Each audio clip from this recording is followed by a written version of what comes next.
अस्सलाम वालेकुम रहमतुल्लाह। कैसे हैं आप सब? उम्मीद है सब खैरियत से होंगे। ओके, तो हम लोग जो है क्लास को स्टार्ट करते हैं। अच्छा, आज जो है वो मिस मारिया की थोड़ी सी तबीयत ठीक नहीं थी, तो दैट्स वाई जो है आज मैं क्लास कंडक्ट कर रहा हूँ। और दूसरी बात आप लोगों को जो शेयर करनी है वो ये कि आप लोगों की जो HTML है उसकी आज लास्ट क्लास है। HTML आप लोगों ने कंप्लीट पढ़ ली है, और मुझे उम्मीद है कि आप लोगों को वो काफ़ी अच्छे से समझ में आई होगी और आप लोगों ने साथ साथ काम किया होगा। वैसे तो मैं देखता रहता हूँ आप सब जो है वो काफ़ी माशाल्लाह एक्टिव हैं, और प्रैक्टिस करके ग्रुप में भी शेयर कर रहे होते हैं, और साथ साथ क्लास के आप लोग जो भी क्लास होती है उसके बाद प्रैक्टिस करके ग्रुप में शेयर करते हैं। तो ये काफ़ी अच्छी बात है, क्योंकि यही चीज़ आप लोगों को आगे जाके इंशाल्लाह सक्सेसफुल बनाएगी। आप लोगों की जो मेहनत अभी आप लोग आज के टाइम में कर रहे हैं वो इंशाल्लाह आगे जाके आप लोगों के फ्यूचर में बहुत ज़्यादा हेल्प करेगी। तो आज आप लोगों की लास्ट क्लास है HTML की, और इंशाल्लाह फिर हम लोग जो है से स्टार्ट करेंगे। अच्छा, आज आप लोगों की लास्ट क्लास है HTML की। कल और जो परसों वाली क्लास है उसमें हम लोग थोड़ा बहुत रिवाइज करेंगे HTML को। जो चीज़ें हम लोगों ने पढ़ी हैं उसको मैं रिवाइज करवाऊंगा दोबारा। और उसके साथ साथ आप लोगों को जो बेसिक फंडामेंटल्स हैं वेबसाइट के, वो आप लोगों को अभी नहीं पता, तो उसको इंशाल्लाह हम लोग लेकर चलेंगे। ये वेबसाइट वर्क कैसे करती है, वेबसाइट को जब हम लोग बनाना, तो आप लोगों ने HTML से थोड़ा बहुत सीख लिया है, लेकिन वो सारी चीज़ें वर्क कैसे कर रही होती हैं, सारी चीज़ें चल कैसे रही होती हैं, उसको थोड़ा सा हम लोग समझेंगे कल वाली और परसों वाली क्लास में। नेक्स्ट वीक से हमारी जो है वो CSS स्टार्ट हो जाएगी। और एक और चीज़ जो आप लोगों से शेयर करनी थी, जैसा मैंने स्टार्ट में आप लोगों से कहा था जब हमारी क्लासेस स्टार्ट हो रही थी, कि आप सबके लिए जो है वो अपॉर्चुनिटीज़ हैं। जो मेहनत करेगा, यहाँ पर देखिए फुल मेरिट बेस है। अब मेरिट बेस से एग्जांपल मैं आप लोगों को देता हूँ। मिस मारिया और जो सर अब्दुल्ला हैं, सर अब्दुल्ला का आप लोगों ने इंट्रोडक्शन देखा होगा, बीच में भी वो क्लासेस में आए हैं।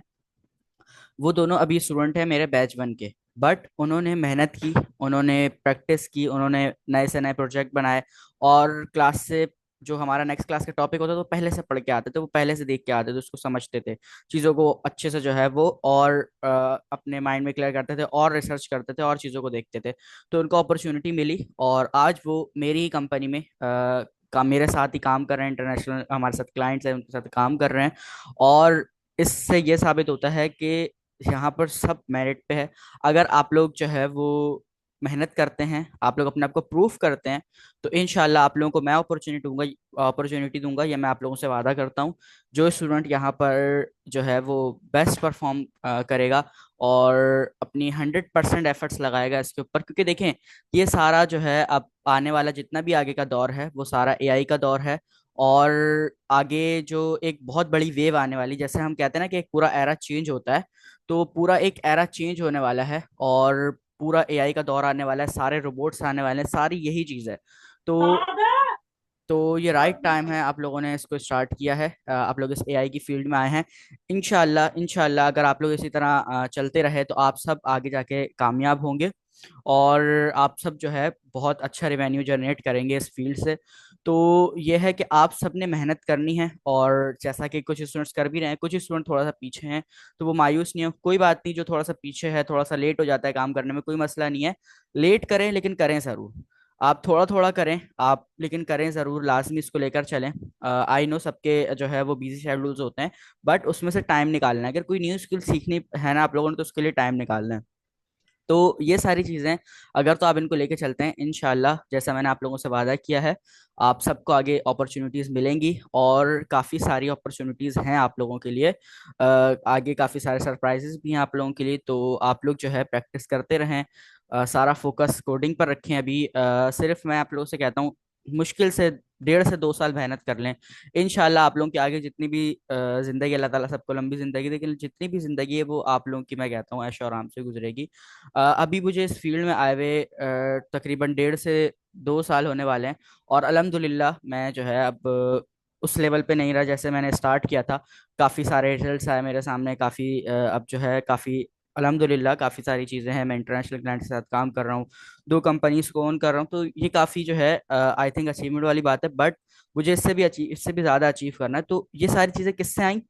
ये सारी चीज़ें आई मेहनत से, टाइम देने से, और साथ साथ कोडिंग की प्रैक्टिस करने से। ठीक है।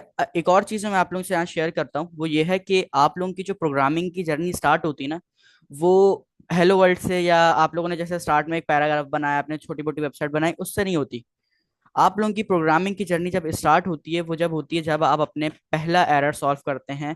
जब आप अपने जो कोडिंग में एरर्स आ रहे होते हैं उसको जब आप खुद सॉल्व करना स्टार्ट करते हैं, तो आपकी प्रोग्रामिंग की जर्नी स्टार्ट होती है। फिर आप हाँ अपने आप को प्रोग्रामर कह सकते हैं। अभी आप अपने आप को प्रोग्रामर नहीं कह सकते। क्यों नहीं कह सकते? क्योंकि देखिए, एचटीएमएल तो कोई भी आपको जो है यूनिवर्सिटीज में, कॉलेजेस में सी प्लस प्लस में हेलो वर्ल्ड करवा के वो छोड़ देते हैं। तो ये सारी चीजें क्या हैं कि ये तो हमारी बहुत बेसिक चीजें हैं, तो उस आप अपने आप को प्रोग्रामर नहीं कह सकते। बट जब आप लोग जो है अपने उसमें एरर्स खुद सॉल्व करना स्टार्ट करते हैं, अपनी प्रॉब्लम्स को सॉल्व करना स्टार्ट करते हैं, तो फिर हाँ आप अपने आप को कह सकते हैं कि भाई अब मैं प्रोग्रामर बन चुका हूँ, मेरी प्रोग्रामिंग की जर्नी स्टार्ट हो चुकी है, और अब मैं इस गेम में आ चुका हूँ। ठीक है। तो इंशाल्लाह मुझे उम्मीद है आप सब जो है प्रैक्टिस करेंगे, मेहनत करेंगे, और जितनी भी क्लासेस हमारी जो है अभी तक हुई हैं, अभी तो सिर्फ 9 क्लासेस हुई हैं, आज क्लास 10 है, तो आप लोग आगे भी फर्दर, क्योंकि देखें आहिस्ता आहिस्ता ना चीजें मुश्किल होती जाएंगी। जैसे आप लोग गेम खेलते हैं, सबने अपनी लाइफ में कोई ना कोई तो गेम खेली होगी। तो आप लोग गेम खेलते हैं, जब आप स्टार्ट करते हैं गेम को, तो शुरू में जो है जब स्टार्ट करते हैं तो थोड़ा आसान आसान लेवल होते हैं। फिर जब नेक्स्ट लेवल पे जाते हैं थोड़ा सा मुश्किल होता है, नेक्स्ट लेवल पे जाते हैं और मुश्किल होता है। और जो फिर लास्ट के जो मिशन होते हैं वो बहुत मुश्किल होते हैं, उसको आप बार बार ट्राई करते हैं, बार बार ट्राई करते हैं, फिर जाके वो पार होते हैं। तो हर फील्ड में, हर उसमें जो है ऐसा ही है कि अभी आप लोगों ने समझे फर्स्ट लेवल पार कर लिया, अब सेकंड लेवल की तरफ जा रहे हैं। तो अब सेकंड लेवल की तरफ जा रहे हैं तो वो थोड़ा सा मुश्किल है। बट आपने देखा होगा कि जब आप फर्स्ट लेवल को अच्छे से समझ करते हैं, तो सेकंड लेवल जो है आप लोगों के लिए आसान हो जाता है, उसको हल करना और उसको फिनिश करना। तो इसी तरह प्रोग्रामिंग के अंदर भी है कि आप लोगों ने अपनी एच का जो एच है उसको लेवल 1 कह लें, आप लोगों ने अपना लेवल 1 जो है काफी अच्छी तरह आप लोगों ने उसको पार किया सारी चीजों को समझ के। तो अब आप लोग नेक्स्ट लेवल पर जा रहे हैं, और इंशाल्लाह अब हम लोग आगे सीएसएस को कंटिन्यू करेंगे। तो आप लोगों के लिए टास्क भी है, आप लोगों को संडे वाले दिन टास्क भी इंशाल्लाह दिया जाएगा। और जो है आप लोगों को फिर इंशाल्लाह नेक्स्ट वीक से हम लोग सीएसएस स्टार्ट करेंगे। तो काफ़ी बातें हो गई। मैं जो है स्क्रीन शेयर कर देता हूँ आप लोगों के साथ, और क्लास को हम लोग स्टार्ट करते हैं। ओके। ठीक है। तो स्क्रीन शेयर हो रही है मेरी आप लोगों के साथ। अच्छा, एक और चीज जो आप लोगों से बतानी, मैंने जैसे वॉइस मैसेज में आप लोगों को बताया था, आप लोग भी कहेंगे कि जब भी सर आते हैं काफी बातें करते हैं, लेकिन ये सारी बातें ना इंपॉर्टेंट है। मतलब जो है हम साथ साथ बातें भी करते हैं, साथ साथ पढ़ते रहते हैं, इससे क्या होता है कि आप लोग भी एक्टिव रहते हैं, चीजें भी समझ में आती हैं, और सब सही रहता है। तो देखिए, जैसे मैंने शुरू में आप लोगों से वॉइस मैसेज किया था कि मैं जो है ज्यादा अपॉर्चुनिटी उसको दूंगा, या ज्यादा प्रेफर उसको करूंगा जो हर चीज में परफेक्ट होगा। अब हर चीज में परफेक्ट से क्या मतलब है? जो क्लास में भी एक्टिव होगा, जो प्रैक्टिस भी कर रहा होगा, जो टास्क भी टाइम पे कंप्लीट करके दे रहा होगा, और साथ साथ कुछ न्यू सीखने की ट्राई कर रहा होगा, तो उसको ज्यादा प्रेफर किया जाएगा। तो आप लोग कोशिश करें कि क्लास में सब एक्टिव हो। आप लोग माइक ओपन करके क्वेश्चंस करें। माइक ओपन करने से बताऊं क्या होगा? माइक ओपन करने से ये होगा कि आप लोग जब फिर आगे इंशाल्लाह क्लाइंट से मीटिंग करेंगे, क्लाइंट से बात करेंगे, तो फिर आप लोगों के अंदर एक कॉन्फिडेंस होगा कि हाँ भाई मैं बात कर सकता हूँ। क्योंकि इन फेस आपने जो है जब ऑन साइट पे आप किसी से मिलते हैं, ऑन साइट जब भी किसी से आप लोग मिलते हैं, कोई मीटिंग वगैरह करते हैं, तो उसमें क्या होता है कि फेस टू फेस बात करनी होती है। बट ऑनलाइन में क्या होता है कि जब भी ऑनलाइन मीटिंग करते हैं तो आप लोगों को बिल्कुल एक कंप्यूटर से बात करनी है। तो अब वो कैसे आएगी? जब आप फर्स्ट टाइम करेंगे आप लोगों से नहीं होगी बात।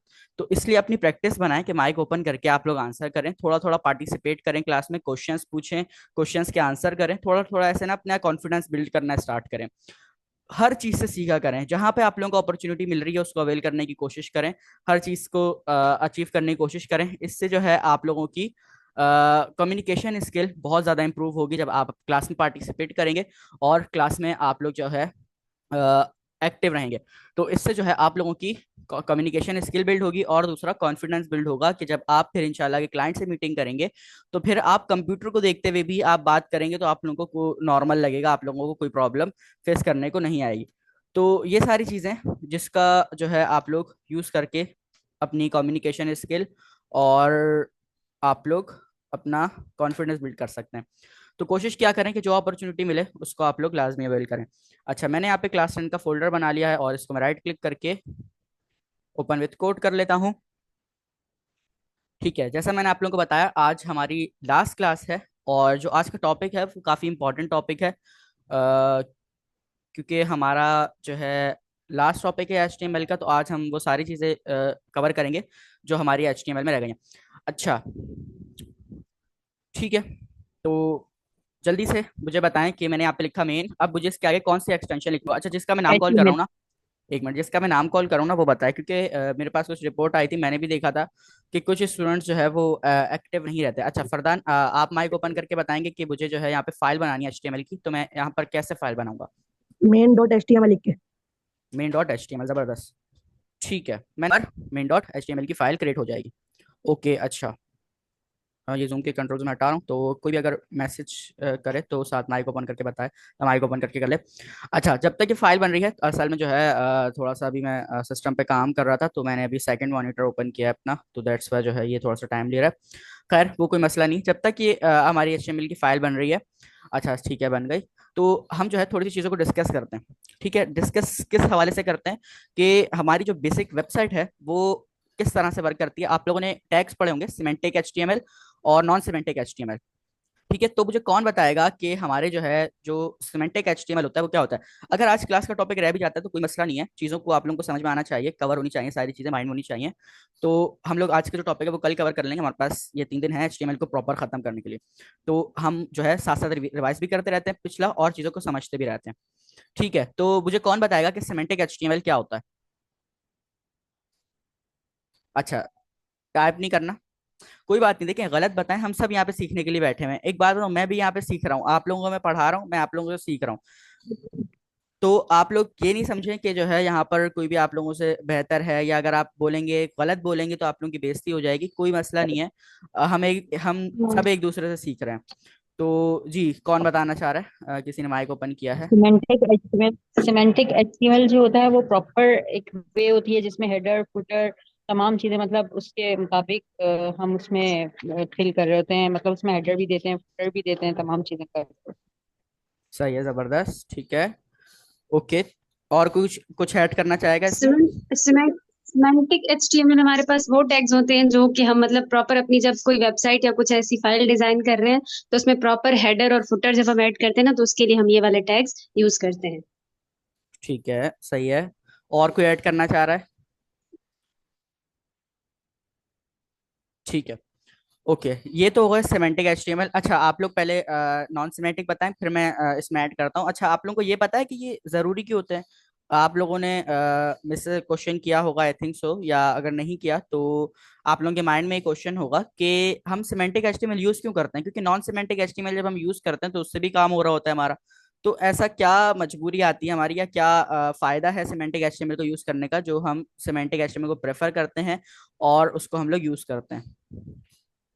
जी।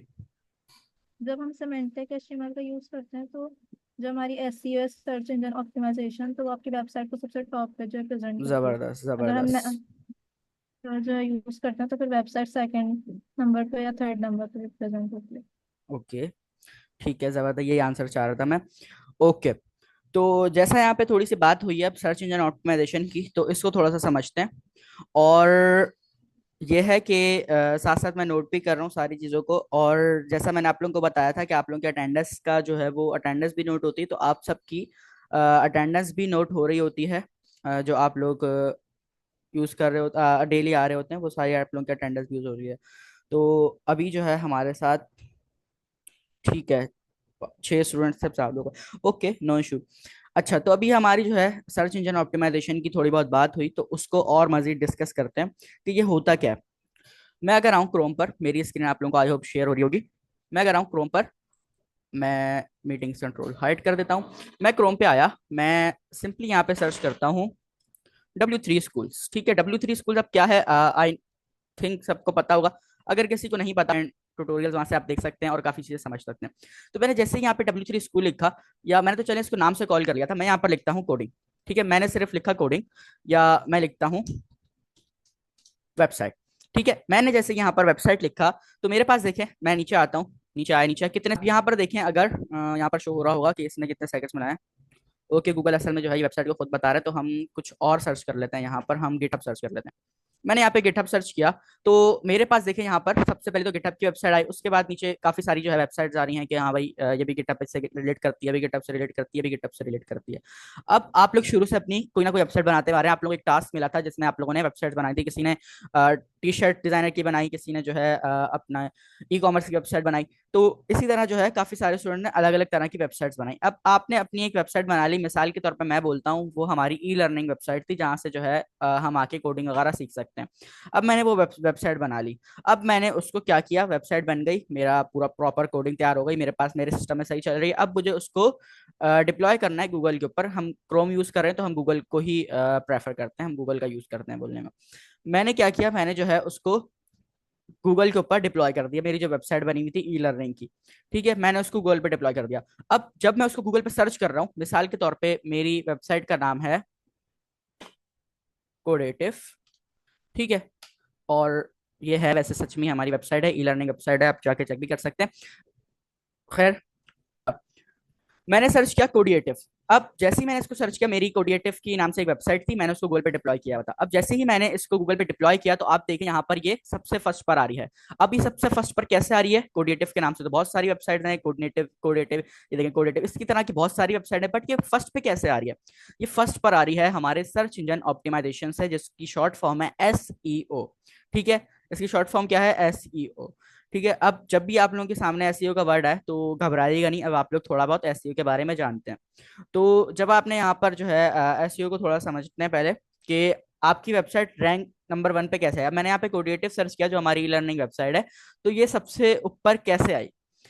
ये सबसे ऊपर आई हमारी सर्च इंजन ऑप्टिमाइजेशन से। सर्च इंजन ऑप्टिमाइजेशन आपकी क्या हेल्प करता है? वो आपको हेल्प करता है कि जब आप अपनी वेबसाइट के बारे में सर्च करते हैं तो वो सबसे ऊपर उसको लेकर आ जाता है। ठीक है, और ये कैसे होता है, इसके बैकएंड में क्या प्रोसेस चलता है?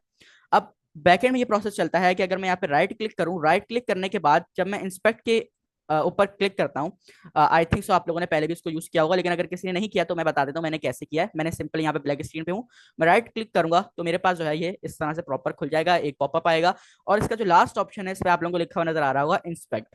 अब जैसे ही मैं इसके ऊपर क्लिक करूंगा तो यहाँ पर देखें कि इस वेबसाइट के, जो गूगल की वेबसाइट की जितनी भी कोडिंग है वो मेरे सामने शो हो रही है। थोड़ा बहुत देखने से आप लोगों को समझ में आ रहा होगा, लेकिन ये काफी बड़ा कोड है, तो आई थिंक सो इतना प्रॉपर समझ में आ रहा होगा, बट समझना नहीं है इस कोड को, ये सिर्फ आप लोगों को दिखाने के लिए कि ये हमारा जो एसईओ है ये हमारा रन कैसे करता है। अब जब मैंने अपनी वेबसाइट को क्रोम पे डिप्लॉय किया तो मेरी जो है वेबसाइट कोडिएटिव के नाम से थी। सही, आप चीजों को समझिएगा थोड़ा सा। मैंने अपनी वेबसाइट को जो है क्रोम पे डिप्लॉय किया, मेरी वेबसाइट है कोडिएटिव के नाम से। अब जैसे ही कोई भी यूजर आके गूगल पे सर्च करता है कोडिएटिव, तो गूगल क्या करता है, गूगल जितनी भी कोडिएटिव की वेबसाइट्स हैं सबको रीड करना स्टार्ट करता है, रीड करना स्टार्ट करता है। ठीक है, जो सबसे पहले रीड हो जाती है वेबसाइट वो सबसे पहले शो करता है गूगल। अब ये जो है हमारे पास थाउजेंड ऑफ रिजल्ट आते हैं नैनो सेकंड्स के अंदर। ये देखिए आप 10 पेजेस हैं, नेक्स्ट करेंगे 10 से भी आगे काफी सारे पेजेस हैं इसके, और एक पेज के ऊपर कम से कम 10 वेबसाइट से दिखा रहा है। तो नैनो सेकंड्स के अंदर गूगल क्या करता है, गूगल रीड करता है वेबसाइट को। अब रीड कैसे करता है, वो कोड को रीड करता है। जब हम डिप्लॉय करते हैं क्रोम के ऊपर तो हमारी जो वेबसाइट है उसको वो रीड करना स्टार्ट करता है। वो पहले हमारा बॉयलर प्लेट देखता है, हमने यहाँ पर बॉयलर प्लेट लगाई, उसने बॉयलर प्लेट देखी। बॉयलर प्लेट के बाद हमने जो है यहाँ पर अपना हेडर का टैग लगाया था, तो उसने हेडर को देखते ही समझ गया कि हाँ भाई हमारा ये हेडर है। उसके बाद हमने मेन टैग लगाया था, सेक्शन का टैग लगाया था, तो वो देखते ही समझ गया कि हाँ भाई ये सारी चीजें हो रही हैं।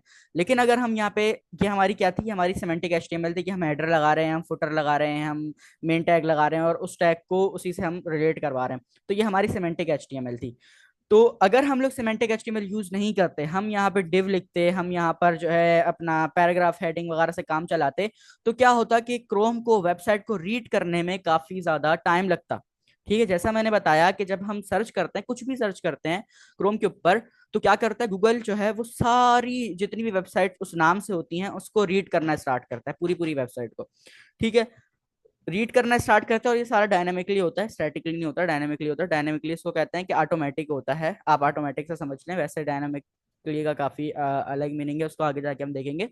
बट आप ये समझ लें कि ऑटोमेटिकली वो पूरी जितनी भी वेबसाइट्स इस नाम से डली हुई है कोडिएटिव, वो रीड करेगा।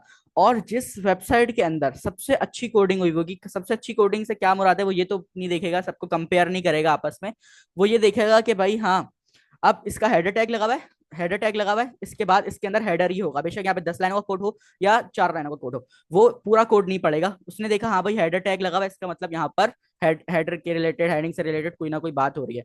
उसके बाद उसने देखा हाँ भाई यहाँ पर मेन टैग लगा हुआ है, मतलब ये इसका मेन सेक्शन है, तो इसके अंदर सारा इसका बॉडी वाला हिस्सा और सारी चीजें आ रही होंगी। और उसके बाद हमने यहाँ पर फुटर का टैग लगाया, ठीक है, मैंने यहाँ पर लिख दिया फुटर। तो भाई क्या करेगा, अब गूगल सिर्फ फुटर के टैग को पढ़ेगा, वो अंदर के पूरे कोड को नहीं पढ़ेगा। तो इससे क्या हुआ कि गूगल ने हमारी वेबसाइट को जल्दी रीड कर लिया। बट अगर हम इन सारी चीजों के बदले, मैं इन सबको कमेंट करता हूँ, इन सारी चीजों के बदले हम क्या करते, हम एक डिव बनाते, डिव के अंदर जो है हम अपना हेडिंग हेडिंग वगैरह, हेडिंग से रिलेटेड जितना नेव बार वगैरह वो सारी चीजें रखते।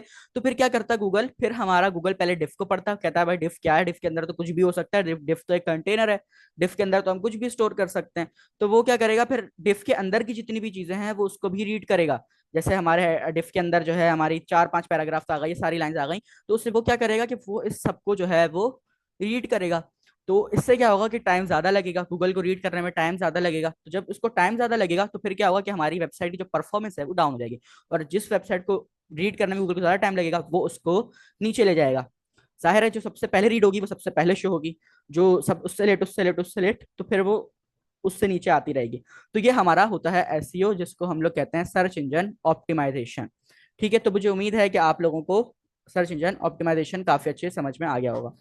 अच्छा, कि सिर्फ यही चीजें, यही प्रॉपर्टीज नहीं होती कि आपने अपना अच्छा कोड लिख दिया, क्योंकि आजकल के दौर में सभी सिमेंटिक एचटीएमएल का यूज करते हैं। तो एक क्वेश्चन आप लोगों के माइंड में ये आ सकता है कि भाई अगर सबने ही सिमेंटिक एचटीएमएल यूज कर लिया तो सबसे ऊपर किसकी वेबसाइट आएगी। तो सिर्फ ये की पॉइंट्स नहीं होते, आपकी जो है वो और भी काफी सारे की पॉइंट्स होते हैं, उसको हम आगे फर्दर डिस्कस करेंगे, क्योंकि अभी डिस्कस करने का उसको फायदा नहीं है, आप लोग और कंफ्यूज होंगे। तो ये है कि हम उसको इंशाल्लाह आगे डिस्कस करेंगे। अच्छा, अभी हमारे पास तकरीबन 10 से 15 मिनट है, तो हम थोड़ा सा टॉपिक को, आज का जो टॉपिक है उसको समझते हैं। या हम एक और ये काम कर सकते हैं कि हम थोड़ा सा रिवाइज कर सकते हैं। कितने स्टूडेंट्स हैं हमारे साथ? ओके, तो मुझे बताएं कि आप लोग रिवीजन करना चाह रहे हैं या हम छोटा सा एक टॉपिक कवर कर लें। वैसे तो टॉपिक बड़ा है, लेकिन थोड़ा सा आज देख लेते हैं, बाकी डिटेल में कल देख लेंगे। रिवीजन करवा दें। रिवीजन करवा दें, ओके। और किसको रिवीजन की नीड है? रिवीजन करवा दें। ओके ओके, अच्छा, सही है। अच्छा, जो माइक ओपन नहीं कर सकता किसी वजह से, आई नो किसी के बैकग्राउंड में कोई नॉइस वगैरह की वजह से वो माइक ओपन नहीं कर पा रहा, तो आप चैट में बता दें कि रिवीजन या फिर आगे कंटिन्यू करें। वैसे 2-3 स्टूडेंट ने कह दिया रिवीजन, तो उनका उनकी भी बात रखनी है। प्रॉपर यहाँ पर जो है सबको प्रॉपर राइट है, सब अपने इशू यहाँ पे बता सकते हैं। इशू से मुराद कोई भी बात अगर किसी के माइंड में हो तो वो कर सकता है, सबकी बात सुनी जाएगी और सबके पास इक्वल राइट्स हैं। तो 2-3 स्टूडेंट्स ने कहा कि जो है रिवीजन कर लेते हैं, तो हम फिर एक काम करते हैं कि हम जो है वो रिवीजन करते हैं। अच्छा, सबसे ज्यादा रिवीजन की कौन से टॉपिक की जरूरत है, हम उसको फर्दर एग्जाम्पल से समझते हैं। जी, किसी के माइंड में कोई ऐसा स्पेसिफिक टॉपिक हो? टेबल वाला करवा दें। टेबल वाला करवा दें, ओके, टेबल वाला हम कर लेते हैं। अच्छा, तो अब टेबल आप लोग ने वैसे पढ़ चुके हैं, तो कोई ऐसा स्टूडेंट है जिसको टेबल आता है? मैं एक काम करता हूँ, मैं यहाँ पर कोड लिखता हूँ, बट कोड बताएगा कौन? कोड बताएंगे आप लोग, ठीक है? थोड़ा थोड़ा मतलब साथ साथ आप लोग मुझे कोड बताएंगे, लिखूंगा मैं, बट ये है कि आप लोग जब बताएंगे तो आप लोगों को भी फर्दर और चीज़ आएंगी। तो कोई ऐसा स्टूडेंट जो हमें टेबल के बारे में बताना चाह रहा है? जी, सबसे पहले थोड़ा थोड़ा करके सब बताएं, कोई मसला नहीं है, आप एक साथ नहीं बता सकते, थोड़ा थोड़ा करके सारे बताते रहें। जैसे सबसे पहले क्या करना होता है टेबल लगाने के लिए? जी, किसी ने माइक ओपन किया हुआ है? ओके, मैंने माइक म्यूट कर दिया। अच्छा, तो जी, तो पहले क्या बोलते हैं हम बॉडी बॉडी में आके लिखेंगे हेडिंग 3 H3, उस पर हम लिखेंगे we are making table, just like लिखे H3 के। सही है, ठीक है। तो एच टी में लिखें या हम, मसला नहीं है, हाँ हेडिंग हाँ, अगर जो भी दे दें। लाइक ठीक अगर है, हम टेबल बना तो फिर हम लिखेंगे we are making a table, जैसे कि हम टेबल बना रहे ठीक है, हैं। ओके, नॉर्मली जब फिर मैंने अपनी वेबसाइट जब जब मैंने वेबसाइट बनाई थी तो मैंने टी हेड का क्या बोलते हैं टैग दिया था। तो अगर आप चाहें तो टी हेड टैग दे दें, या फिर जैसा आपको ठीक लग रहा है वैसे करें। नहीं नहीं, मुझे कोई मसला नहीं है, आप जैसे जो है बोलते हैं हम उस तरह करते हैं। तो फिर दे दें आप टी हेड का टैग जैसा ठीक लग रहा है। ठीक है, मैंने लिखा टी हेड। ओके सॉरी, मैंने लिखा टी हेड। सही। तो फिर आप इसको सही सही सही। अब फिर अच्छा, दया नहीं बोल रहे हैं, कोई और स्टूडेंट? मैं पूरा कोड रिपीट करूंगा बाद में, वो मसला नहीं है, लेकिन ये है कि आप लोग जो है वो थोड़ा सा आप लोग भी पार्टिसिपेट करें क्लास में। और यहाँ पर कुछ सीनियर स्टूडेंट भी हैं हमारे साथ। सीनियर स्टूडेंट से मुराद जो एक्टिव थे क्लास में, फर्दर सबसे क्लासेस पहले में। टैग लगेगा, सबसे पहले कौन सा टैग लगेगा? टेबल का टैग लगेगा। टेबल का टैग लगेगा, सब जबरदस्त, सही बात की आपने। सबसे पहले हम टेबल का टैग लगाएंगे। फिर ठीक टी है। हेड का जो है टैग ठीक है, लगेगा। फिर मैंने कहा टी हेड का टैग लगेगा। ठीक है, टी हेड का टैग हमने लगा दिया। उसके बाद फिर आर का। टी आर का इसके अंदर आएगा। अच्छा ठीक है। अच्छा, ये सारा मैं रिपीट करता हूँ, कोई मसला नहीं है अगर किसी को कन्फ्यूजन हो रही है। तो टी आर का टैग मैंने यहाँ पे लगाया। ओके, इसके बाद अब फिर टी एच का टैग लगेगा। ठीक है, टी आर के अंदर लगाऊं टी एच का है, टी एच का टैग? एंटर करके फिर टी एच का जी ठीक उसी है। के बिटवीन। फिर जो आपको ओके, जिस चीज का भी टेबल बनाना है, जैसे नेम लिख देंगे। फर्स्ट नेम लिख दिया मैंने। ठीक है, इसके अंदर फिर और टी एच का टैग लगेगा। ठीक है, इसके अंदर मैंने इसमें लिख देता इसमें हूँ। आप कोई भी कैटेगरी लिख सकते हैं, जैसे कार हो गई, अपना नेम होगा, या फिर कोई भी XYZ, कोई भी आप थिंक लिख सकते हैं इसमें आप। ठीक है। ठीक है। जैसे आप लिखते हैं जेंडर लिखते हैं। हम्म, सही है, और जेंडर फिर लिख दिया एज, मैंने। फिर एक और टी एच का टैग लग के एज आ जाएगी। अच्छा, ये आप लोगों को समझ में आ रहा है मैं लाइन कॉपी कैसे कर रहा हूँ? शॉर्टकट्स आप लोगों को पता है? मैंने कॉपी लाइन पेस्ट। कॉपी कैसे की है? नहीं, कॉपी पेस्ट नहीं किए, देखे मैं एक एक ही झटके में पूरी ये देखें कॉपी करता जा रहा हूँ। तो ये कैसे हो रहा है, किसी को आइडिया है इसका? हाँ। नो। ये ये ना नो। शॉर्टकट्स होते हैं हमारे। शॉर्टकट इसमें यह है कि आप लोग क्या करते हैं, आप लोग ऑल्ट शिफ्ट और डाउन एरो को जैसे प्रेस करते हैं तो आपकी जो पूरी लाइन है वो पूरी कॉपी होती रहती है। ये हमारे पास VS कोड का शॉर्टकट है। ठीक है, इससे क्या हो रहा है कि हमारी जो नाइस। है वो पूरा का पूरा कॉपी होता जा रहा है। ठीक है, पूरी लाइन कॉपी होती जा रही है। मैं कंट्रोल Z करूंगा तो हमारा पूरा अंडू हो जाएगा। अच्छा, अब जेंडर हमने लिख दिया। जेंडर के बाद हम यहाँ पे जेंडर से पहले हम एज लिख देते हैं। ठीक है, मैंने लिखा एज। और अब मुझे इसको ऊपर लेके जाना है तो मैं क्या करूंगा, मैं चाह रहा हूँ फर्स्ट नेम के बाद एज आए, तो मैं ऑल्ट और अप एरो दबाऊंगा तो मेरी जो एज है वो ऊपर चली जाएगी। अच्छा, ये शॉर्टकट्स में आप लोग यूज क्या करें? शॉर्टकट्स आप लोगों की जिंदगी आसान कर देंगी। ठीक है, तो शॉर्टकट्स का यूज करें ताकि आप लोग जो है एफिशिएंट कोडर बन सके और अपने काम को एफिशिएंट कर सकें, क्योंकि बहुत ज्यादा एक तरह से जरूरी होता है कि इस तरह आप लोग इसको लेकर चलते हैं। ठीक है, मैंने ये लिख दिया। और इसके बाद मैं एक और बना लेता हूँ जिसके अंदर मैं लिख देता हूँ, हम लोग कोडिंग की बात करें तो फेवरेट लैंग्वेज लिख देते हैं। मैं यहाँ पे लिख देता हूँ फेवरेट लैंग्वेज। अब मैंने यहाँ पे लिख दिया फेवरेट लैंग्वेज। ठीक है, मैंने यहाँ पर इस तरह से चार अपने बना लिया। अच्छा, अब ये था हमारा टी हेड। अब टी हेड आप लोगों को पता है कि ये जो मैं बात कर रहा हूँ टी हेड की, ये हमारी टेबल हेडिंग है। अच्छा, मैं थोड़ा सा रिपीट करता हूँ। जब भी हम लोगों को टेबल बनाना होता है, हम सबसे पहले क्या करते हैं, हम बनाते हैं टेबल का टैग लगाते हैं। ठीक है, टेबल का टैग लगाने के बाद हम लोगों को सबसे पहले टेबल की क्या चीज होगी, टेबल की हमारे पास टेबल हेडिंग होगी, जो हमारी मेन हेडिंग बोल्ड हो रही होती है ऊपर, वो होगी। ठीक है, उसके बाद हम लोग टेबल हेड के बाद हमने लगाया, टेबल हेड का टैग लगा दिया। टेबल हेड के बाद हम लोग उसके अंदर आके एक TR टैग का यूज करते हैं। ठीक है, TR tag stand for table raw. Table raw का क्या मतलब है, आप लोगों की रॉ होती है एक, इस तरह की रॉ कहते हैं इसको, और कॉलम कहते हैं जो हमारे सीधा आते हैं। ठीक है, तो ये हमारी टेबल रॉ है कि हमारी कितनी रॉज होनी चाहिए। ठीक है, ये हमारी टेबल रॉ बता रही है। अब हमने जो है TR टैग एक ही लगाया तो ये हमारा सारा का सारा एक ही रॉ में आएगा। अगर मैं यहाँ पे क्लिक करूँ इसको और मैं यहाँ पर आऊँ, इसको ओपन ब्राउजर कर लेते हैं। इसको मैंने ओपन ब्राउजर किया तो यहाँ पर देखें क्या हो रहा है कि हमारा ये एक ही रॉ में आ रहा है। टीआर टैग के अंदर हम इस टीआर टैग के अंदर जितनी भी चीजें लिखेंगे वो कहाँ पर आएंगी, वो हमारी एक ही रॉ के अंदर आएंगी। तो ये हमारा TR टैग करता है। अच्छा, अब हमारी टेबल हेडिंग कंप्लीट हो गई। अब टेबल हेडिंग के बाद हम लोग आते हैं टेबल बॉडी के ऊपर। तो टेबल बॉडी का हमारा सिंटेक्स है टेबल बॉडी। ठीक है। अच्छा, अब इसके अंदर भी हम TR टैग इसलिए यूज करेंगे क्योंकि हम चाह रहे हैं कि हमारा जो डेटा है वो एक ही रॉ में आ जाए। तो मैंने यहाँ पे लिख दिया TR।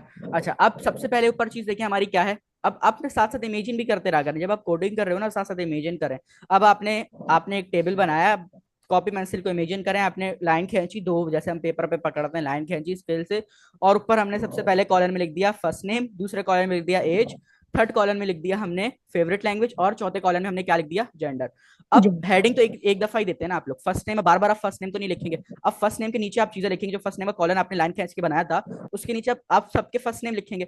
हेडिंग हो गई एक दफा आप लोगों की, जैसे आप कॉपी में इंडेक्स बनाते थे शुरू में, आपने टॉपिक लिखा, आपने पेज नंबर लिखा, आपने टीचर साइन लिखा, वो आप इंडेक्स बनाते तो वो एक दफा ही लिखते थे ऊपर, उसके बाद नीचे क्या लिखते थे, सारे अपने टॉपिक्स के नाम। तो इसी तरह हमारा जो है टेबल के अंदर भी क्या होता है कि हमारा एक टेबल बन गया जिसके अंदर हमने हेडिंग दे दी अपने टेबल की। अब हम टेबल बॉडी की बात कर रहे हैं। फर्स्ट नेम में क्या है, मैं यहाँ पर लिख देता हूँ फर्स्ट नेम अपना, नबील। ओके, और अब उसके बाद क्या है हमारा, उसके बाद है हमारी एज। तो मैं यहाँ पर एज लिख देता हूँ, अपनी एज लिख देता हूँ 16। ठीक है, और फिर मैं नेक्स्ट लाइन में आता हूँ। नेक्स्ट लाइन में आने के बाद नेक्स्ट लाइन में क्या है हमारी, फेवरेट लैंग्वेज। फेवरेट लैंग्वेज हमारी पाइथन है, मैंने यहाँ पे पाइथन लिख दिया, और हमारा जो जेंडर है वो हमारा टीआर टैग के अंदर आ गया। अच्छा, मैंने यहाँ पर टीआर टैग के अंदर लिख दिया, तो मुझे बताया मेरे कोड में क्या मिस्टेक है। अब मैं इसको अगर जो है अपने ब्राउजर पे ओपन करता हूँ तो मेरे क्या मिस्टेक होगी, मैंने हर जगह देखिए टीआर टैग के अंदर लिखा है, मैंने हाँ जानबूझ के सेकंड। कोड में कुछ मिस्टेक किया। जी कौन बोल रहा है, अच्छा काफी सारे स्टूडेंट्स के माइक ओपन है, तो जो नहीं बोल रहा वो माइक प्लीज म्यूट कर ले, ताकि मैंने इस कोड में ना कुछ जहाँ पे मिस्टेक की आपने है। टी आर, जी जी, वहां पे टी डी का टैग आएगा। टीडी का टैग आएगा। अच्छा, अब वो टीडी का टैग क्यों आएगा, क्योंकि टीडी के अंदर क्या होगा, TD stands for table data. अब अगर आप यहाँ पे नोट करें तो टीआर टैग के अंदर मैंने क्या लिखा हुआ है, टीएच। अब टीएच क्या है, टेबल हेडिंग। ठीक है, जैसे हम सब हेडिंग कहते हैं ना, इसी तरह ये मेन हेडिंग है और ये हमारे पास फिर सब हेडिंग है। अच्छा, मेन हेडिंग नहीं हम लोग क्यों यूज कर रहे हैं, क्योंकि ये सिमेंटिक एचटीएमएल है। अब जब हम जो है अपने इसको क्रोम पे डिप्लॉय करेंगे तो क्या होगा, क्रोम सिर्फ टेबल देखेगा, टी हेड देखेगा, बोलेगा हाँ भाई यहाँ से यहाँ तक टी हेड है, उसके बाद टी बॉडी देखेगा, सही है, वो पूरा नहीं पड़ेगा। लेकिन अगर हम यहाँ पे ये सारी चीजों को यूज नहीं करें तो क्या होगा कि फिर जो है वो क्रोम हमारा एक एक लाइन को रीड करेगा। तो मैं यहाँ पे क्या करता हूँ, मैं टीआर टैग एक लगाऊंगा सबसे पहले। मैंने टीआर टैग लगाया और उसके अंदर आ जाऊंगा। अब मैं यहाँ पर जो है अपना नाम लिखना स्टार्ट करता हूँ। मैंने यहाँ पे लिख दिया हाफिज नबील, और नेक्स्ट लाइन में आके मैं इसकी जो है एज कर देता हूँ 20 PHP। और हम यहाँ पर आते हैं और एक और टेबल डेटा का टैग लगाएंगे, और जेंडर है हमारा, जेंडर हम लिख देते हैं यहाँ पे मेल। ठीक है, तो ये हमारे पास जो है क्या हो गया, हमारे पास एक डेटा बन गया। अच्छा, अब अगर हम इस पे आते हैं तो हमारे पास देखेंगे फर्स्ट नेम के नीचे फर्स्ट नेम आ रहा है, एज के नीचे हमारे पास एज आ रही है, और फेवरेट लैंग्वेज के नीचे पीएचपी आ रही है फेवरेट लैंग्वेज, और हमारे पास जो जेंडर है वो जेंडर के नीचे जेंडर आ रहा है। अब इमेजिन करें आपने जो लाइन खींच के आपने अपना टेबल बना रहे थे, उसमें आपने एक हेडिंग दे दी थी ऊपर फर्स्ट नेम की, तो फर्स्ट नेम के नीचे फर्स्ट नेम आया। ठीक है, और आपके जो एज है उसके नीचे एज लिखी है आपने, और उसके बाद फेवरेट लैंग्वेज के नीचे फेवरेट लैंग्वेज, और फिर अपना जो जेंडर है उसके नीचे जेंडर लिखा। अब मुझे एक और जो है किसी और स्टूडेंट का, किसी क्या कोई भी हम अपना टेबल बना रहे तो उसमें नेक्स्ट लाइन में लिखना है। तो नेक्स्ट लाइन में लाने के लिए हम क्या करते हैं, नेक्स्ट रॉ का यूज करते हैं। और एचटीएमएल में नेक्स्ट रॉ कैसे आती है, नेक्स्ट रॉ आती है हमारी टीआर टैग से। ठीक है, तो अब मुझे नेक्स्ट रॉ में आना था तो मैंने क्या किया, मैंने टीआर टैग का यूज किया। अब यहाँ पे मैं लिख देता हूँ अली 16, और इसकी फेवरेट लैंग्वेज पीएचपी है, और उसका जो जेंडर है वो मेल है। तो मैंने यहाँ पर आया, तो अब यहाँ पर देखें कि जो हमारा फर्स्ट नेम था उसके नीचे हमारा अली आया, हाफिज नबील आया, फिर एज में उसके नीचे एज आई, फेवरेट लैंग्वेज में लैंग्वेज आई, और हमारा जेंडर है उसमें जेंडर के नीचे मेल आ गया। तो ये सारी चीजें हमारे पास जो है इस तरह टेबल वर्क करता है। टेबल को हम और डिटेल में देख लेंगे, और भी इसमें चीजें हैं तो उसको हम लोग और डिटेल में देखेंगे। इससे कॉलन वगैरह, रॉ स्पैन वगैरह, वो आई थिंक सो आप लोगों ने नहीं पढ़े, तो थोड़ा सा और डिटेल में इसको देखेंगे कल वाली क्लास में इंशाल्लाह। आज वाली जो क्लास है वो खत्म होने में बस 1 मिनट रहता है। तो मुझे उम्मीद है कि आप लोगों ने आज जो टॉपिक पढ़ा है, आप लोगों ने एसईओ को सबसे पहले देखा, उसको समझा, वो आप लोगों को बहुत अच्छे समझ में आ गया होगा। क्या करता है एसईओ, एसईओ जब हम एसईओ की SEO stand for search engine optimisation, और जो है जब हमारी डिप्लॉयमेंट होती है, जब भी हम कोई भी चीज को सर्च करते हैं, वेबसाइट किसी भी वेबसाइट को सर्च करते हैं, तो वो गूगल सारी वेबसाइट्स को पढ़ता है, और जिस वेबसाइट के अंदर ज्यादा अच्छा सिमेंटिक कोड लिखा हुआ होता है उसको वो फर्स्ट रैंक पर ले आता है। तो ये होता है हमारे पास एसईओ। बाकी उसके बाद हमने टेबल देखा। इंशाल्लाह आप लोगों से मिलते हैं कल वाली क्लास में सेम टाइम पर। जब तक अपना ख्याल रखिएगा, दुआ में याद रखिएगा, और प्रैक्टिस करते रहिएगा। ठीक है, इंशाल्लाह आप लोगों से मिलते हैं कल वाली क्लास में। जब तक के लिए अल्लाह हाफिज।